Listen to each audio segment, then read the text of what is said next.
So I was going to talk to y'all for a few minutes about the seasonal support.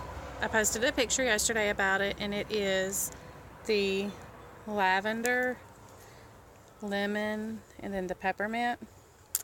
And the way we use it is I will take and open it up and then put one drop of lavender in my hand, and then I kind of rub it together for a second.